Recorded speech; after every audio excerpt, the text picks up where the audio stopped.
Welcome back, boys and girls. It is the last day of the regular season and the teams have one last chance to shine before Gamescom. Now, we've spent the whole week crunching numbers and talking about the complicated scenarios teams need to make it to Gamescom. But there's one very simple formula for success. Just win.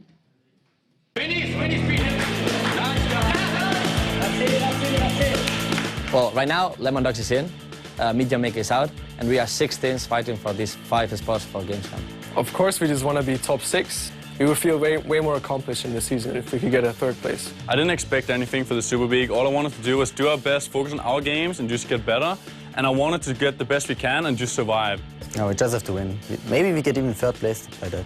Even just 3 would matter a lot to us, to the fans, to our sponsors, to everyone. If we win Fnatic today, then we will keep this 2nd place. If we can't even qualify for top 6, we're directly out. So we need to get that first, and then afterwards we can always focus on getting more. For me, when it's this close, I don't really think about getting 2nd or 6th. I just want to go to Gamescom. In the end, all you have to do is win. If you start to think about calculations of math, you are already on a bad track. Things are right now looking, you could say, very bad for us. But there's one good thing going on, which is everything depends on us right now.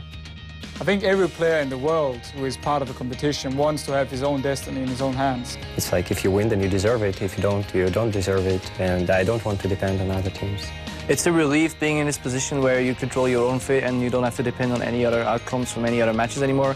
But the fact that now we can decide this ourselves and we have our own destiny means that we can go in and give it 110%. And if we win, it's going to be amazing. If we lose, it's pretty much our own fault. I don't want to talk like depending on others losing, you know, because that's like making plans. That's very bad. I just want to say the truth, that my feelings. If we win, we are probably in. If we lose, we're probably out. I think it's really awesome that Europe LCS is so close right now, because it's interesting for every single player. Every single match matters. Every team is biting their nails. Every spectator is biting their nails. Everybody's watching it close to their television, laptop, whatever. As long as you're secured your spot, you have a really nice show to watch. But if you're in that race, it's really gruesome.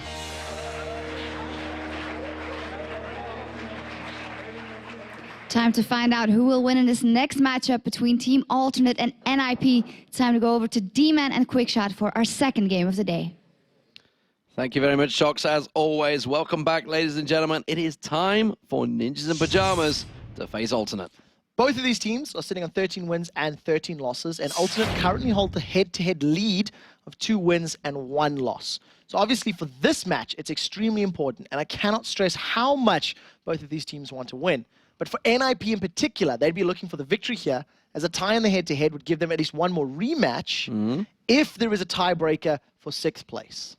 So whoever wins will be joint 3rd. Whoever loses will be joint 6th. It's that close, ladies and gentlemen, that close. Let's check out the teams, though, because first off, it will be Ninjas in Pajamas on that blue side. Mima is the top laner, Maluno in the jungle, Bjergsen in that mid lane, and Freeze and Deficio, who you just heard, I just want to make it to Gamescom. Yeah, it doesn't matter for 2nd or 6th for that, man. Over on the other side, for Alternate, it will, of course, be Kerp up in the top lane, Aranea in the jungle, Freelin Lord in the mid lane, as well as Creatin and J-Ree as your AD carry and support. Well, today, everything is on the line for the teams, and Alternate and SK Gaming, that's a heck of a motivator. I can't say we'll beat Alternate for sure, but I think they're really predictable in their picks. I pretty much know that if we beat NIP, then our matchup against them is positive, so there's no point NIP can go, and we are already on the Gamescom. It's very important for me as a team captain to motivate everyone on the team and make sure that everyone knows that if we win this game, we pretty much go to Gamescom. NIP aren't performing that well at the moment. I'm pretty comfortable to beat them. So we know what they want to play. Now the question is, can we actually play against it? That is the actual classic. It's like, you know how someone's going to play. You know how a team will play. You know what they're going to do. Can you counter it? That's the question, and we'll see. You guys at home, though, have been voting for who you think is going to win this one, and let's see how it's going to turn out. 59% of the people are in favor of Alternate, and I want to highlight one thing that Ferenlord said, is he said NIP aren't playing that well. And even though Alternate is 0-3, NIP are 1-2, I would agree with that based on how the teams have performed, because Alternate, they haven't been smashed. No, exactly. They've had put in some fantastic performances. Unfortunately for them, though, they are 0-3. Get over to lolesports.com, guys. You can vote for how you think the rest of the day will progress, how you think the playoffs may even happen. Don't forget, you can check out the road to the World Finals as well. Lots of regional finals will start taking place over the next few weeks, so you won't want to miss those. Ninjas in Pajamas, they are going to be taking on Alternate right now, though, and both of these teams, a win could be a massive confidence boost. Going into the final games of the weekend, Alternate, they are 0 for 3. Ninjas in Pajamas, they're currently only 1 and 2 as well. Yeah, both of these teams are having a poor start, to say the least, to Super Week, and there's quite literally no more time to take control of these teams' destinies to earn their spots in the playoffs, and you heard the players talking about it themselves. I would still consider Alternate a confidence team, if you think about them throughout the split, and losing 3 games back-to-back has got to be hard to deal with, and for a team like Alternate with Aranea, to be able to analyze the games a little closer. Hopefully they can see that they've actually been putting up some really good fights. And today's games are going to be especially difficult for Alternate because they held the #1 spot for 6 of the 9 weeks. And that's going to add all of that additional pressure to them when they're sitting, basically fighting for their lives. I wonder if Aranea is going for the old Gambit method of using the belt to pressure the team there as he took it off from around his waist. Ninjas in Pajamas, though, you can see the focus on their face. They have managed to pick up a win so far, and it was against Fnatic. That was yesterday, and they are sitting on a 1 and 2 record for the weekend. If we look at the head-to-head records, though, Ninjas in Pajamas has the chance to tie SK Gaming and Alternate today. They are 3-1 ahead of Evil Geniuses for all those important tiebreakers. Yeah, there's so many numbers to remember, and we will be keeping tabs of it once this game's wrapped up. But in general, NIP haven't exactly shown up this weekend. Lemon Dogs completely controlled them. Evil Geniuses just pushed towers super hard, super early, and prevented NIP from getting to anywhere, really, any sort of power position. And during the games that we have seen, I really want to highlight the fact that Mima has been struggling this weekend, especially obviously against Wicked and Darien in 2 of those losses. In order to help his team pick up these important wins, Mima's going to need to shake off those losses and ideally not lose out in CS as hard to make his mid-game impact a little bit stronger. It's the one thing that he's been sorely lacking in all of their losses. Yeah, I hope he'll leave his eyeball as well. I thought he was going to dig deep there, the way he was starting to gauge. Clearly the pressure is on them, but the picks and bans are underway. So Ezreal being banned out, taking that away from Creaton. It was his favorite champion. It's the one he's got a crazy KDA on. Zac, though, being taken away from Ninjas in Pajamas. That surprises me. Not too sure on that one. Lee Sin taken off from Aranea. Fierce also banned out. Bjergsen, we saw him running that one yesterday to great success. That was the game they actually won one, actually, I believe. Lissandra, well, Kerp or Ferunlord, take your pick because they've both been running that one. Shen, the final ban. So these teams done their homework, prepared for this one. They know what they want to ban. What are they going to pick? Elise is still open, and the Shen ban I really like because not only did NIP only pick up the victory while Mima was playing Shen, they don't want to pick that around the composition. Now, the last time we seen a Zed being played by Bjergsen, it was in combination with Mima Shen, and they ran rings around Nietzsche Makers, 8 I think it was. And I like that play. When we seen Bjergsen playing Karthus yesterday, it was very lackluster. He's a playmaker. He's going to be in your mace. He's going to have a mechanical champion. Zed is definitely one of them. Well, you see Aranea called himself the father of the team. He cooks, does the laundry, does everything. Seems to be the team captain, definitely the mouthpiece, that's for damn sure. Joe brought a bag of laundry in today and dropped it off, asked him to sort it out. I wonder if he's going to play Vi. And the reason I highlight that, I'm not particularly impressed with his Vi. Partially because the team comps that they built around it haven't exactly worked. I also felt like his targeting on his ultimate was a little bit questionable at times. So I'd prefer to see a slightly different champion. I think a Hecarim would do a similar job, arguably better.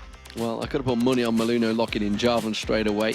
We do see the fact that Varus and Fiddlesticks have been locked in. Fiddlesticks actually taken a number of bans over the last few days, but Jerry going to be happy with that one. It's actually a pretty good counter to Zed as well. It is a very good counter to Zed. It's also a very good counter to the likes of a Vayne pick.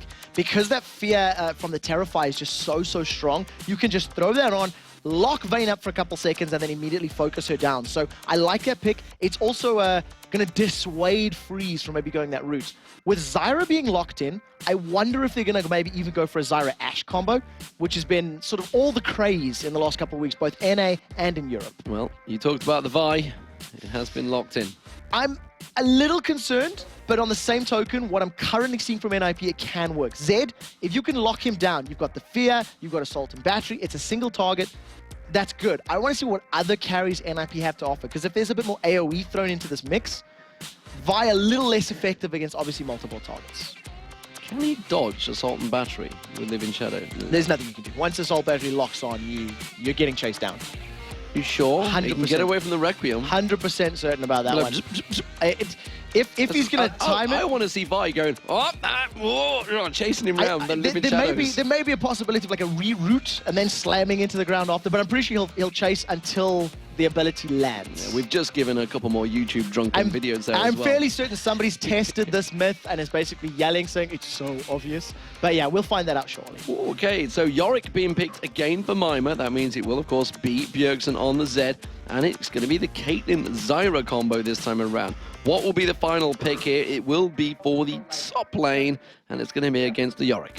So against the Yorick, Wicked ran Aatrox, and he did very, very well. He died once in lane and actually managed to out-CS Mima's Yorick. The one thing that I do like about the Yorick pick is it's quite a nice counter to the likes of that Assault and Battery. In a team fight, you throw that down on your Zed or your Caitlyn. If they do get taken down due to the heavy focus, they just have that extra leash on life. So I think it's a good pickup, but it's a very unique/awkward composition for NIP because you generally have hyper carries paired with those Yoriks. And what do we make of Kerp's Karma? He's run it. This is the third time, I believe, now that he's actually used it this over the last few weeks. He used it, I think it was over week 8, week 7, somewhere around there, just after Diamond had used it. And he believes it's strong.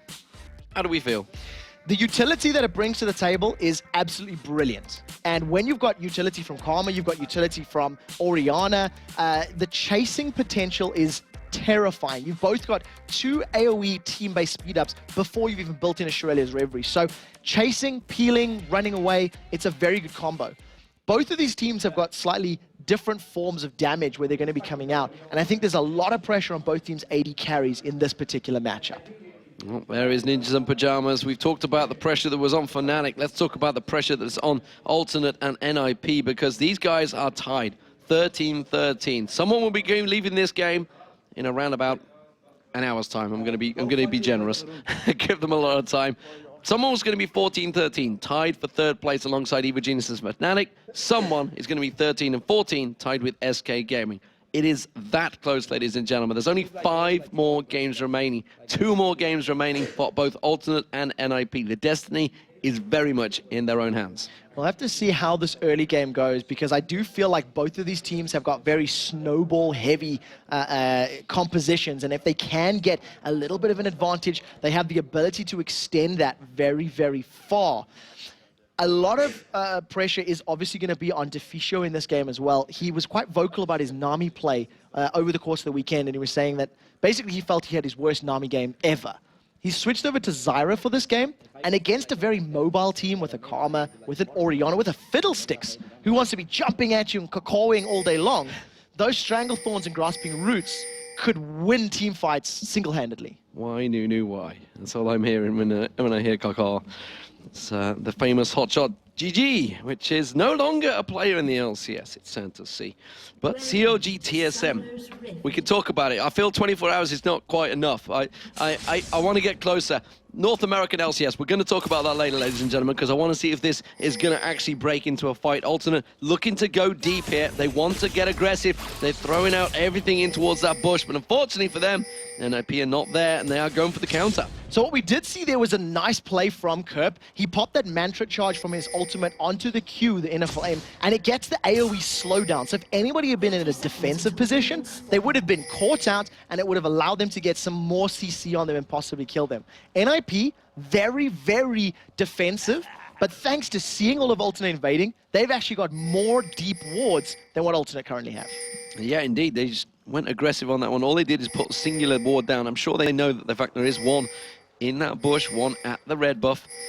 And looks like the rest of Alternate are moving around there, but they have a fairly decent vision of them. And Ninjas in Pajamas are going to stick defensive. So we're not going to see anything opening up here. Let's have a look at what the lanes are going to work out with. We are going to see Kraton and Jerry. They are heading towards the bottom lane, which means Kerp will be in that top.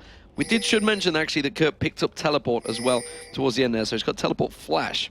So in terms of the teleport ganks, Yorick versus Calm is going to be a farm fest at the best of times. Because of the fact that Yorick's going to have pretty good sustain thanks to his Omen of Famine, he's going to be able to just heal back up with that E. Karma has got pretty good poke in the early game, but I do feel like it'll be countered as long as Mima manages his mana correctly. And Mima's not going to be able to chase Kerp. Kerp's just going to be able to root him in place and hold him there. So the teleport signals, I'm going to play passive in lane, farm up, and help win other lanes. And that's very important because it's the other lanes that'll have to carry the game for alternate. That's where the damage comes from. We'll see how it works out. Freeze and Deficio, you see them back in towards this bottom lane, and immediately piercing arrow on towards Freeze. Freeze actually messed up his attack on that ward as well, in earnest. He cancelled the attack motion by moving just a little bit too soon. Doesn't manage to get that extra hit on it, but not going to affect him too badly just yet. Right now, Freeze and Deficio in this lane. The first couple of levels, Freeze has a very strong advantage against Creatine and J-Re thanks to the range that he's got. And Rene with a small misplay already. Could that be nerves? Definitely could be nerves. We also saw J-Re actually stealing away a CS with that Dark Wind bouncing around. It's like, sorry, I totally didn't mean that. You can't really control it in a perfect situation. Where it's going to bounce. It's going to be the nearest minion there, and it's like, oh look, I might just get a CS if I bounce. Oh, that's unlucky. Just playing devil's advocate at the moment, throwing out those silences, and it's a bit of a pain to deal with. But at the moment, Freeze and Deficio using that extended range of Caitlyn and Zyra to outrange both Varus and Fiddlesticks, and doing some very good combos. That was a very, very nice, cheeky 90 caliber net into the Peacemaker. If you fire them at the same time, it'll extend from your point of origin. Yeah, indeed it will. But look at the pressure in the top. Mima actually being forced back a little bit by Kerp here, and actually doing a grand job. But in terms of CS, still very close.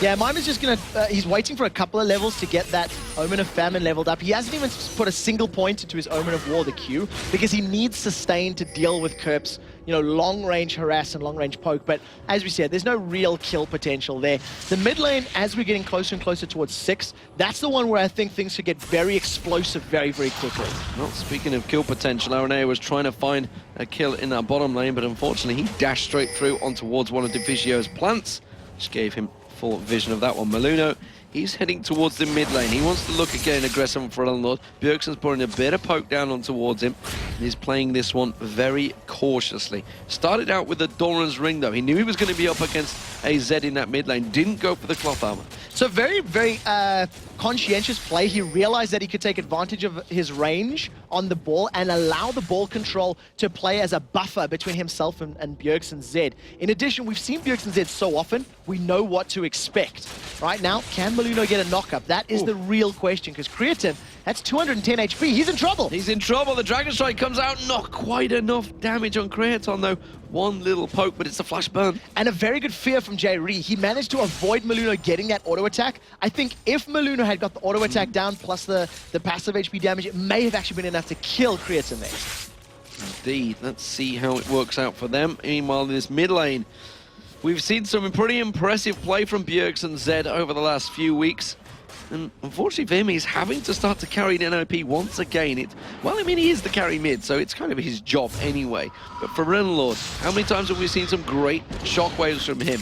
However, I would say the last few weeks, he's been underperforming. I would call him out more specifically for the last 2 games, because what we've seen from Renlord's Orianna this weekend in particular has not been what we used to. There was that highlight reel on Twitch yesterday, I think it may have been against EG actually, where he popped the shockwave and only got a Banshee's Veil, misreading the command attack and hoping it was going to get the Banshee's Veil spell shield broken, and it didn't work out. However, against NIP, it is going to be a little bit easier to read NIP composition, so it should be a little easier to land those abilities. We do see Aranea taking a peek towards this mid lane, significant lock-in, but Bjergsen's going to be so hard to pin down. They're going to have to land this one perfectly. You can look at Ferelden's hit points. You can tell that Bjergsen's already had his wicked way with Ferelden a touch there, and Aranea is simply going to have to come in and defend. Yeah, so the Deathmark was used as well as the Ignite, so Bjergsen's looking to set something up, and it's something we've actually seen Bjergsen doing fairly often, just to get lane dominance, just to make Ferelden play defensively,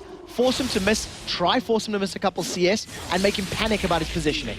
Well, Maluna's coming in towards his top lane. Kerp actually being quite aggressive. Flash was forced again. That's the second flash that Maluna was forced out of alternate. He's about to hit level 6 as well, so with Cataclysm up and no flash in the top or bottom lanes, Maluna will just rinse and repeat these ganks to try and secure first blood for his team. We'll see if it works out. Mima, though, with no mana, he's going to have to head back soon, which is why Kerp, who has just been back, seems to have that advantage right now. Got the double Doran's Ring and the Crystalline Flask, along with that health pot and the Biscuit, which he picked up very early, or in fact, from his masteries. From the masteries, I do want to point out that Mima, this is the first time in the 3 games we've seen him play that he's staying even, almost, on CS with his opponents. By about 7 minutes in against Wicked, he was 25 odd creeps behind. So definitely feeling a little bit more comfortable on the likes of Yorick than he was earlier in the weekend. For me, Yorick's an interesting pick with this team combo. I mean, yes, there's a Zed in there, or a Caitlyn. That's really all you're going to use it for. The reasoning for the Yorick to get that Omen of Death down is because of the lack of heavy burst damage from the rest of the team. Jerry's caught. The Ignite's going to be ticking, but it's not going to be enough. The health pot should survive him. And there was no backup support from Maluna, so he didn't come in there, but that's another flash burn. And Freeze and Deficio are solidly winning out this lane. There's a 20 CS advantage that they've already built up. Both flashes down, and Maluna now has Cataclysm. So if Creatine and Jerry overstep past the river, that may be the lane where First Blood is secured. They may try and bait this one, but Aranea is waiting in the winds. Assault and Battery is now available, but there's a ward in that river. Blue buff comes up, and Renlaw's like, you will come here and give me this. And the thing that I wanted to highlight about that Omen of Death, even though there's no hyper carry, once the shockwave is down, it takes quite a while for Karma and for Vi and for Varus to actually pick up kills, whereas Zed has got a lot more insta-kill potential in addition to a full build Caitlyn, can really deal a lot of damage. So I think the idea is that once that burst is down, they can just out-DPS him with like a 6v5 fight. Oh, and the aggression continuing. The shockwave pulls out. Assault and Battery followed. Not really stacked up very well. The Deathmark's going to turn around. He's going to pop. That's going to be first blood. He will be countered. Aranea should be able to finish this one off. Living Shadow is going to be available in move. Not quite in time. Aranea gets the kill. Yeah, excessive force used there just to secure the kill. It ends up turning it around. Bjergsen did very, very well. And the second he got slammed into the ground, popped down that Deathmark to jump onto Ferenlord. So great timing from Bjergsen. So both mid laners killed. The assist, though, more importantly, going across to Aranea. So technically, Alternate come out on top there because they got the kill and assist. It means that there is pressure actually back on towards them in the middle. But look at this bottom lane. It is being very aggressive. Top lane Mima's been a little bit bullied. It's now a triple Doran's Ring for Kerp. So we've seen more of these triple Doran's Blades over the course of the weekend, and it gives you a nice power spike, and it allows you to take a little bit of control in the lane a tad earlier, but it obviously slows down the next transition build when you see Mima's only got a single Doran's item, so he'll be working towards that mana immune and some defensive armor-based stats very soon. Well, Maluna stood on top of a ward there, gets a command attack and dissonance on his head, which forces him away from this one. So well, he's also got Ferenlord having to build up towards that Zhonya's Hourglass very early on, or at least get the Seeker's Arm Guards. It's the one I'm thinking of, holding my arm. I'm trying to think what's the name of this thing. Seeker's Arm Guards. But look at this. We have Zed heading north. So there's very clear focus from Ferenlord to get defensive statistics, and he doesn't have any form of teleport to join up here in the top lane.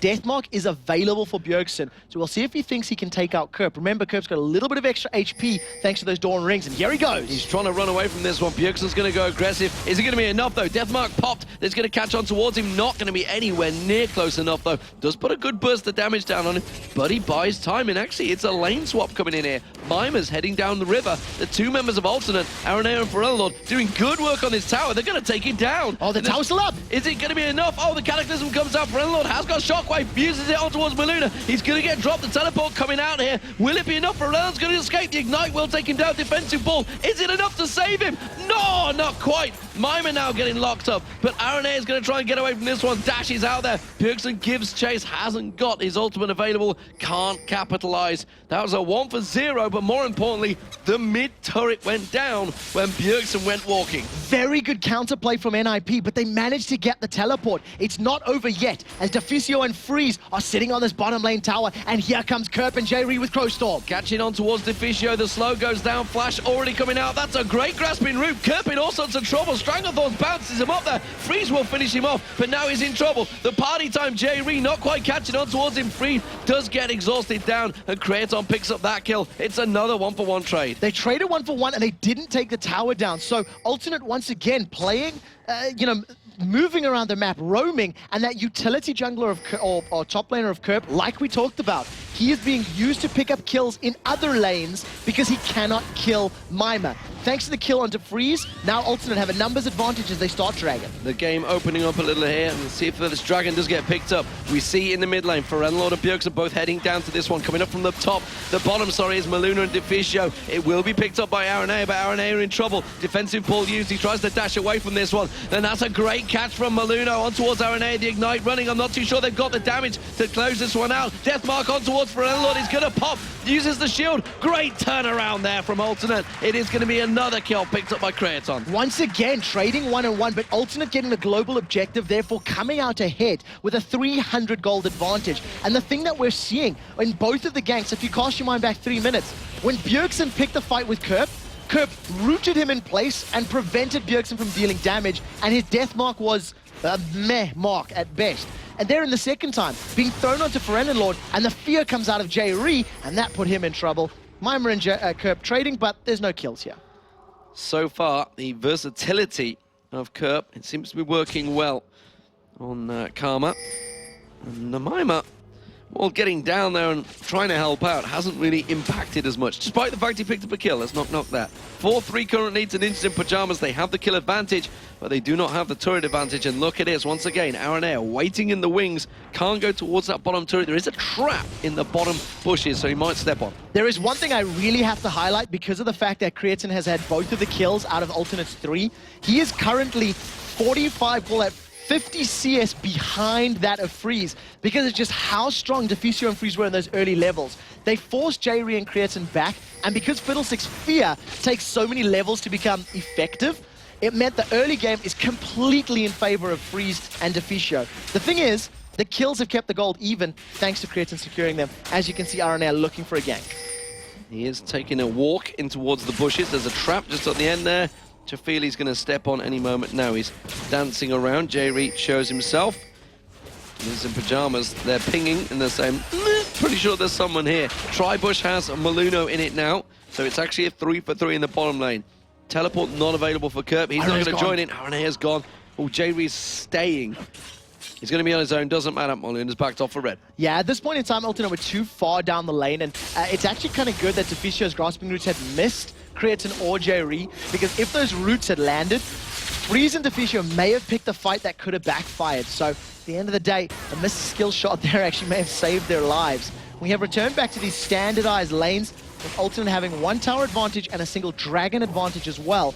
However, thanks to that immense amount of farm sitting on the side of Ninjas in Pajamas, gold is basically as even as it's going to be.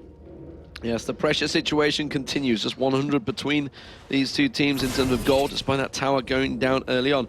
And actually, with that tower going down in the mid, you'd think it opened the game up a little. But the fact is, Ferenlord doesn't really want to leave that lane at the moment. Instead, Assault and Battery catches on towards Mima. He gets annihilated in the top. That passive not going to do a great deal. Now we see Cataclysm onto J-Ree, forces another flash. Cooldown for cooldown, that is a fair trade, that is for sure. And thanks to the poke that Kerp was putting down, they melted Mima. He's built up no armor, no HP, no magic resistance, and he's basically just as squishy as some of the AD carries right now. A very good gank by Alternate to secure their 4th kill of the game, potentially the 2nd tower. But this bottom turret turret. That's in trouble now. Kraton desperately trying to hold him off. Grasping Root actually catching on towards him. Stranglethorn's caught down, bounces him high. Freeze puts the Piltover across. Barrier used. Is it going to be enough? Maluno tries to catch on. One more shot. No. Gets in towards the bushes and an ace in the hole did not land. J-Reed throws out the party. Kerp comes in, tries to get the flash on there. Gets back to the turret, but the turret is gone already. Maluno is going to have his wicked way of him. Bjergsen is going to chase him down. Flashes away from this. Has he got the versatility to try and escape this one? Slows everyone down. Coming in the backside is Ferelnord. Is he going to buy him time? Gets his own heal off once again.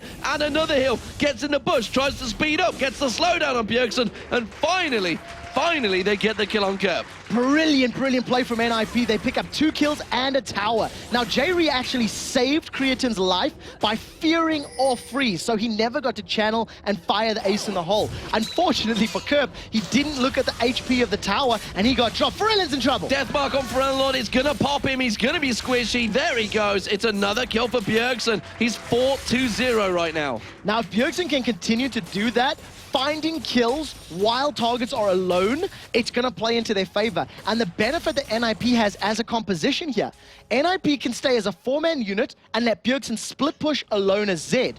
They can clone off Jarvan, Yorick, or even Caitlyn in a team fight and have a 4.5 versus 5 if alternate remain grouped up when Bjergsen's split pushing. And simply, that kill comes around from the perfect ward coverage they had. They've got one at blue, they've got one at Tribush, and they've got one at Banana. They had full coverage of that bottom area of the map, and it was simply a case of, well, Ferelnord's all on his own now. This is going to be a nice, free, and easy kill. Look at this, though. Aronea's coming around. Deficio and Maluna are there, actually out of position. Go dashes through towards the Dragon Pit instead.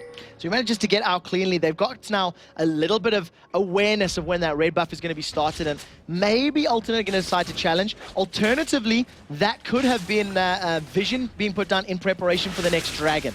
Cataclysm is up, and Maluna gets instantly feared to the side, and here comes Aranea. Oh, they're going to actually leash on towards Maluna, and they're not going to follow it through because it's a straight 4-on-4, and ironically, neither mid laner is available, but look at this top lane. Bjergsen off on his own split push, and he will do some serious damage to turrets with that Blade of the Rune King and Brutalizer. That's the ace in the hole. It gets blocked out by J-Re, not finding his target, but that's going to be a turret down. It's the second one of the game for NIP. I've just understood what NIP's composition and game plan is going to be. They're going to leave Bjergsen alone, and they're using Yorick and his ultimate to make sure that those pseudo 4v4s and 4v5s are a little bit easier to deal with.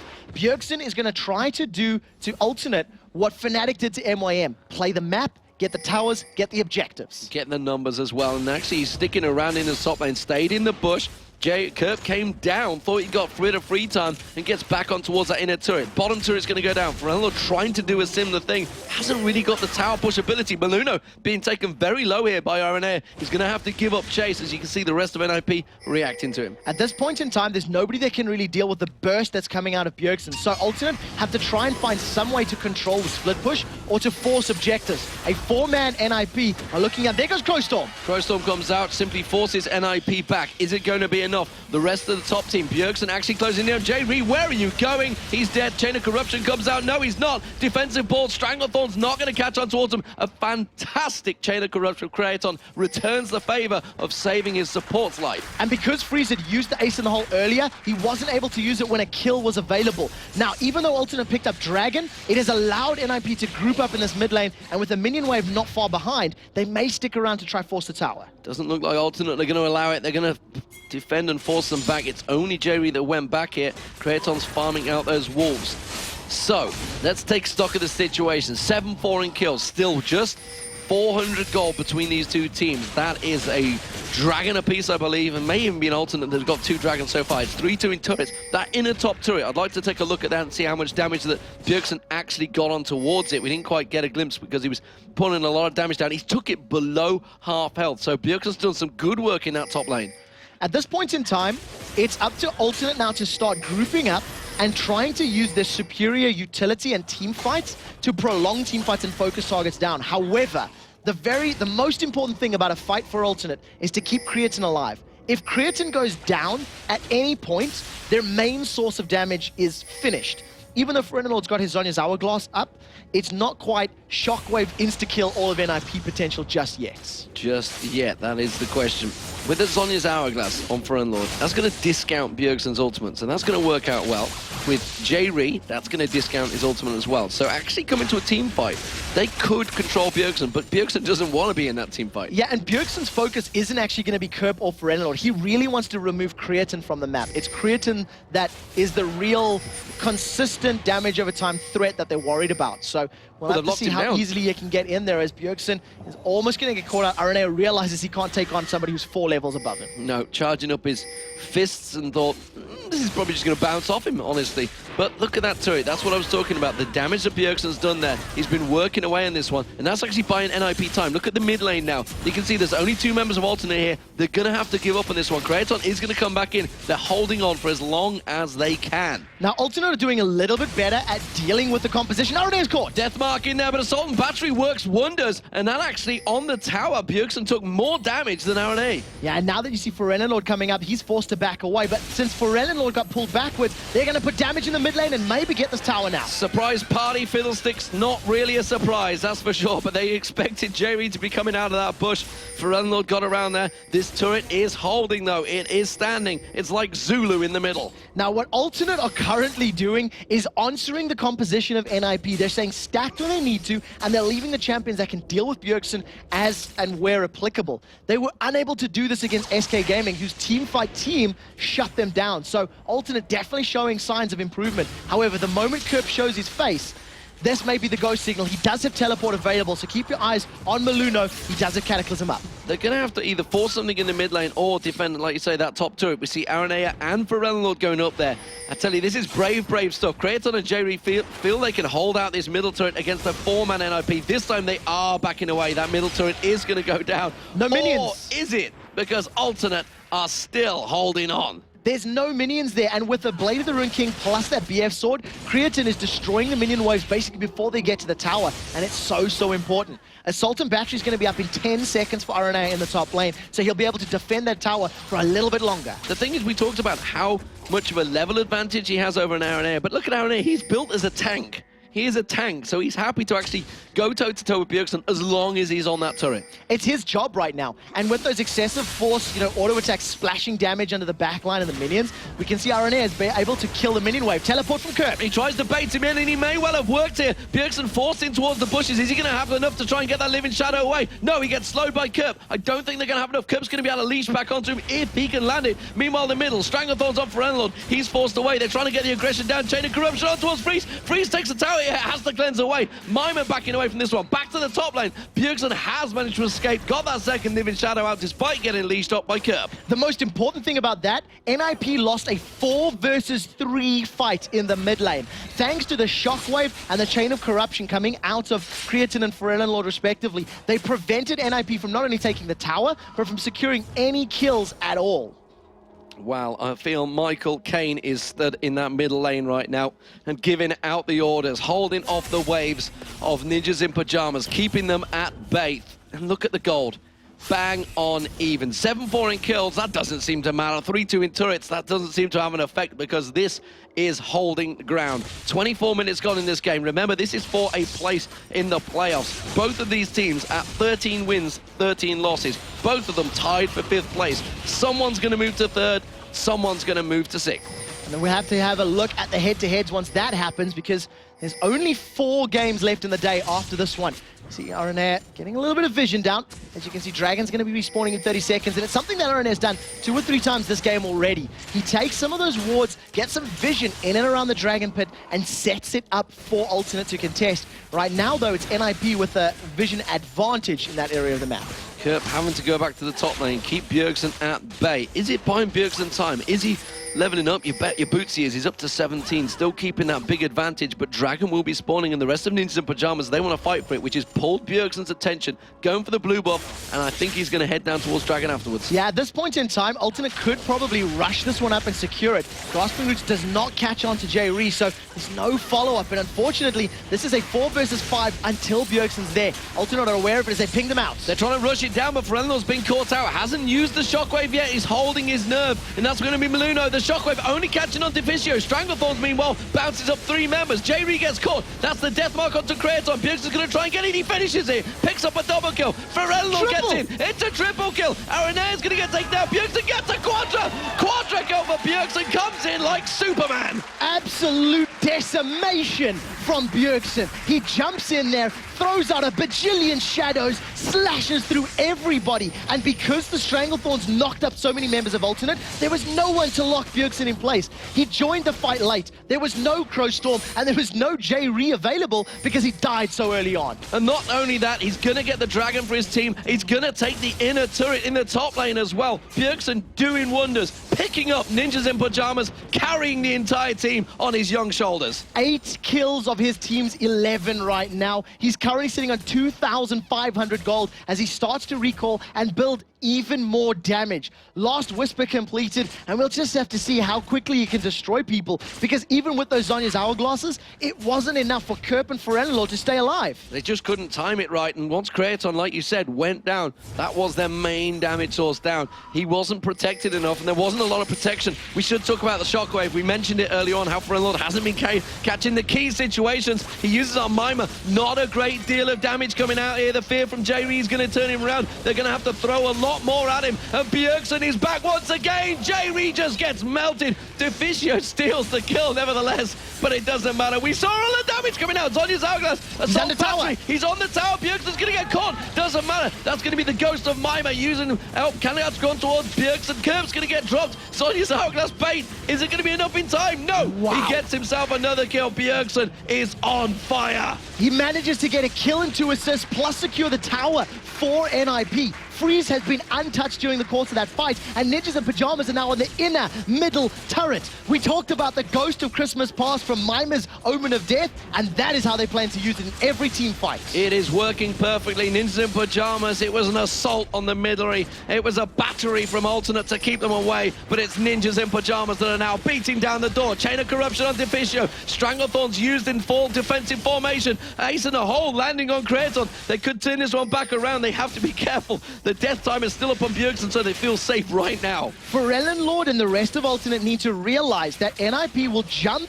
on them at a moment's notice, and Ferello cannot look to use that Shockwave just on a single target. Kerp wants Deficio. Oh, he tries to dash in. Not quite enough damage on him, though, unfortunately. Teleported and with the home guard boots, a lot used to get that 1 kill, and it was only on a support. Alternates are firing their abilities prematurely here. Shockwave in the mid lane for Mima, teleport in the mid lane to try and kill a support Deficio. What was Alternate's plan afterwards? After they got Deficio, hey, let's challenge for Baron maybe?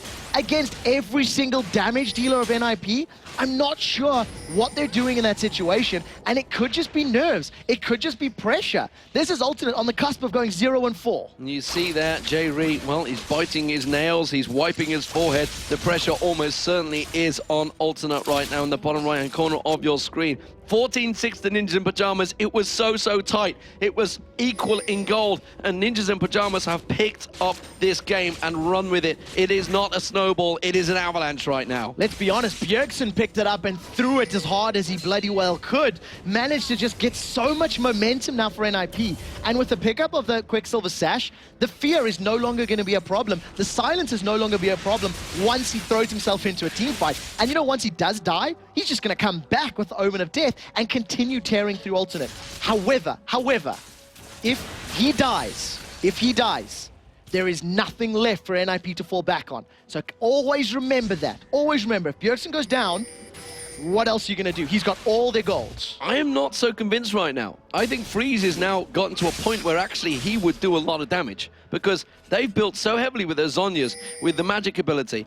They've actually, you look at Kerp, you look at Ferello Lord, they are going to get melted by Freeze. If Freeze is caught out, if there's no Deficio as a front line, it allows all of Alternate the mobility to run through the Jarvan and the Yorick and then get to Freeze. So the onus is going to be on the Cataclysm and Deficio to protect him and keep him safe. But I do feel that if there's no damage threat, burst threat from Bjergsen, that the movement and the damage from that Karma, Orianna, Varus combo should be enough to get to him, but we'll see how these fights pan out. Well, Fortitude Pot being picked up by Bjergsen. He is very confident now.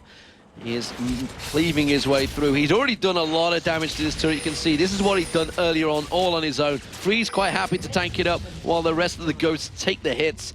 And that is another turret down. 6-3 in terms of turrets. All of the inner turrets are down. It's siege time for NIP. I want to highlight one more flaw in the NIP composition. They are almost all physical damage based. And with the mass amount of armor they're building up, RNA is so tanky right now. Randian's home is completed. They're going to jump on it. They're going to jump towards him. That's actually, if they'd hold the nerve a little bit longer, they would have found a much juicier target. Doesn't matter. Cataclysm comes in. Jerry locked up. He's going to have to use his party, but it's too late. And that's going to be Maluno. They're getting locked in. Look at Bjergsen. He's in the back line. Greaton goes down. For Elnord, Ace in the hole ain't going to save you, son. You're going to go down. It's a double for Bjergsen. They are just trouncing through alternate. There should be Baron for NIP or an inhibitor. The question is, what do they value more? They've lost their jungler, and RNA is still up with Smite available. And I was highlighting the fact that they're all physical damage. The moment alternate are able to survive some of that physical damage, that they get Thorn Mails up and more Frozen Hearts or Randuins, maybe.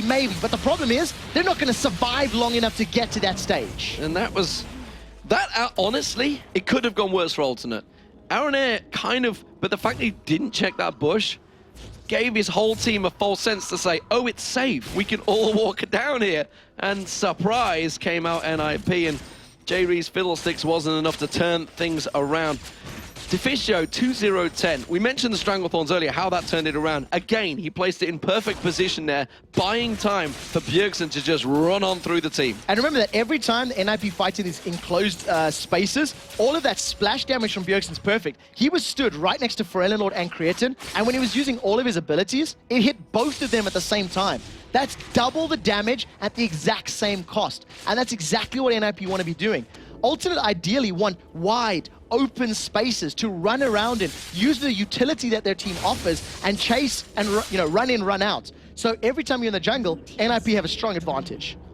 And Bjergsen now at 11-3-2. Sort of the Divine picked up. Just wants to get those crits in a little bit more.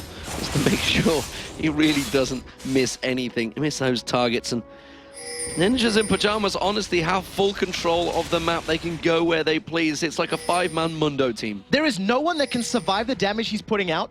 Deathmark, then you follow up the Sword of Divine, and your critical hits get double damaged. That is scary. Aronair wants Bjergsen, he's going to dive.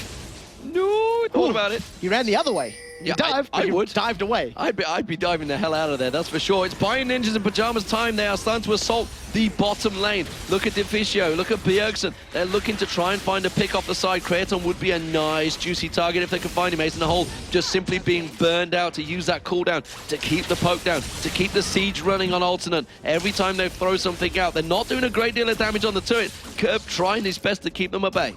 At this point in time, because of the fact that they've got Jarvan, they've got Omen of Death, and they've got Yorick, NIP could tower dive if they wanted to. However, they've got a Caitlyn on their side, so these sieges work in their favor, as Caitlyn should be able to get a couple of auto attacks down every time the minion wave walks up. Unfortunately, NIP are not playing that game right now. They're just looking for poke damage that they would like to then follow up with kills. Yeah, you can see Bjergsen, he keeps peeking off at the side. Remember, there is a Baron on NIP here, so this siege is being defended fairly well from alternate. If you remember, they held out in that mid lane for a very long time, so it's no surprise that they are keeping them at bay from the main inhibitor turrets right now. And now getting a little bit of a burst combo. Those plants continue to do work. They're not getting too many hits on the towers, though. No, Freeze actually hasn't put himself in a position where he could get jumped on. You know, he's afraid of Assault and Battery coming in from Aranea and delivering the Shockwave. But Bjergsen, he's picked the fight. He's gone in. It's Creaton that gets locked in, but it's a great Shockwave in support. But unfortunately, they are all stacked up. And Bjergsen says, thank you very much. This is my game. This is my house. And they clean it. And it's 22-8 right now. The kills don't matter because Ninjas in Pajamas have just massacred, executed, nigh on destroyed alternate in their own base. I have never in my life seen 5 people lose their HP bars that quickly, and that was Bjergsen that did that. Bjergsen seen an opportunity, chased them, funneled them into the wall of the inhibitor, and NIP said, you shall not pass go. This is a victory for NIP, and what a convincing win. 0-4 for alternate. 0-4 for alternate. Would you believe it? The week 7. Week 7 was when they were top. They went from week 1 to 7. 7 whole weeks of a 9-week season. They remain top of the league. They're now 0-4 in Super Week. Ninjas in Pajamas on your screen right there. They are 2 for 2, and boy, did that win count. They are now joint 3rd place, joining Evil Geniuses and Fnatic. And now the pressure is very much on Alternate's shoulders. They have some serious thinking to do. Their final game of the day will be against Evil Geniuses, and it is only in 2 games' time. During the course of that match, Bjergsen had double the attack damage dealt to Alternate than anyone in Alternate had done dealt to members of NIP.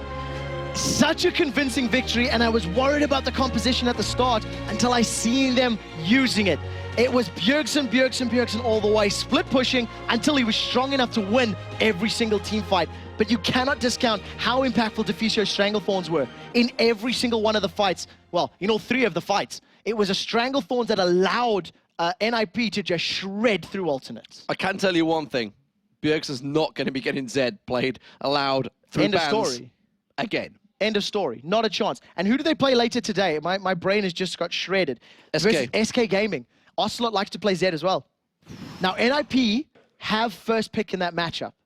So if Ocelot's banning Zed, what is he thinking to play as well? This is awesome. This is indeed awesome. That's why it is called Super Week, because it is goddamn exciting You could stuff. say it's super.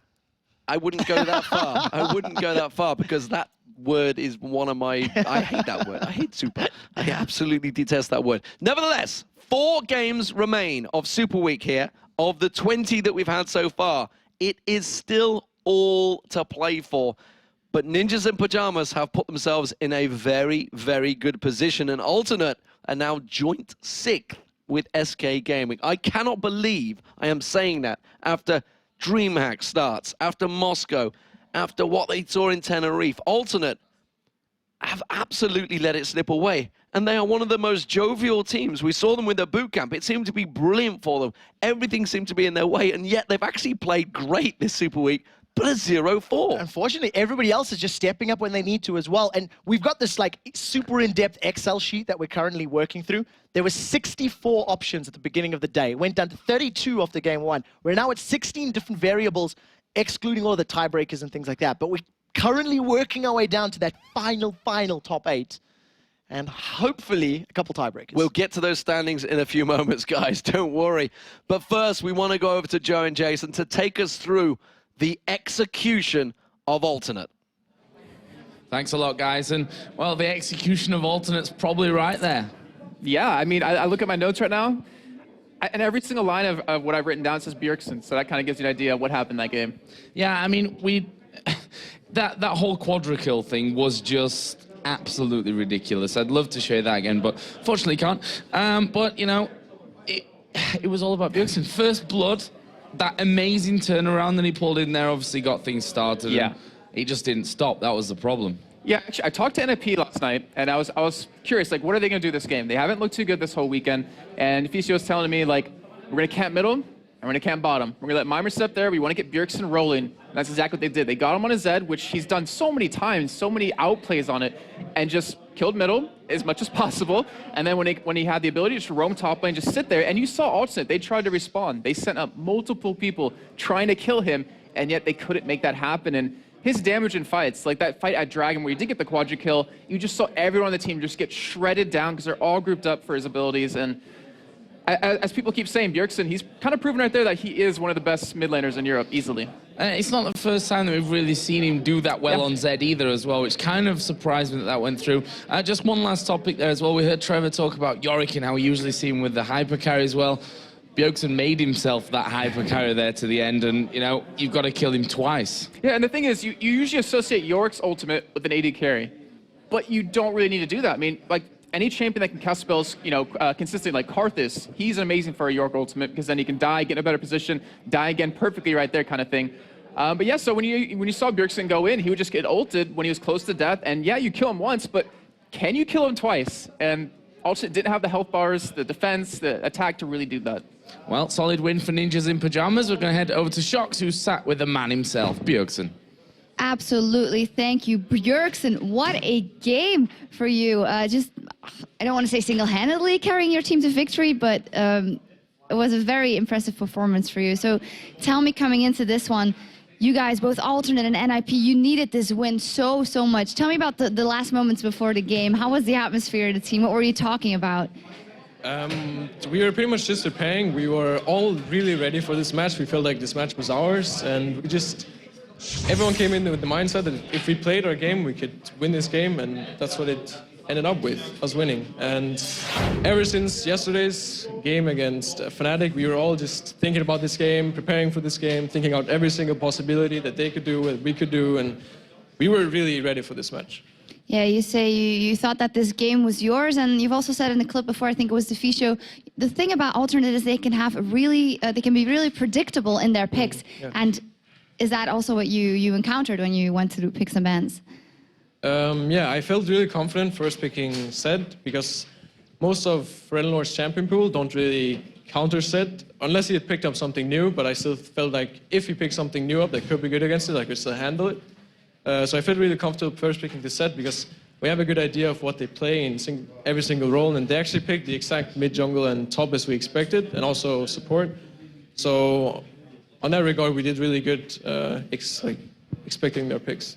Tell me a little more about that Relinord matchup against you. Do you feel like you have an easier time beating him this time around because you know what is in his champion pool and you kind of work around it every time, or? It's not really about working around it, but I was highly expecting a Zed ban, because Zed is pretty good against most of his champion pool, so I definitely expected a Zed ban, and I was really surprised, and I just told my team, just first pick it. Like, my team was like, you sure? I'm like, just first pick it. Because I just felt pretty confident against his picks. I was kind of afraid he was going to pull out maybe a Kale or something, but yet again, I would still just adapt and play safe. All right, and then tell me about going into the game with your comp with Yorick. Was that to help you being able to split push better, or what was the plan? It's actually to team fight better, because Zed doesn't really do that well in team fights if they all just focus him. But if you have Yorick reviving him, then they're going to have to kill him twice. And if Zed is farmed from split pushing or from getting kills, then they have to kill him twice, and then you pretty much can't do anything in team fights.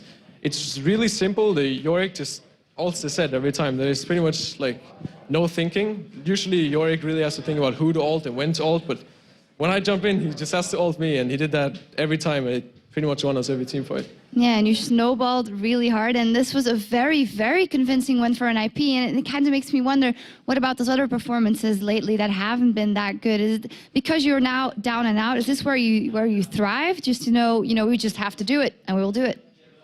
I don't know. We've had some ups and downs, both in practice and in LCS, and I feel like I myself could definitely play way better, and we could definitely play way better as a team. Every single week we learn. We're like, why didn't we do this last week? This is exactly what we needed to not lose that game or something like that. I feel like we're always learning, and we can just continue to learn, and we'll constantly get better.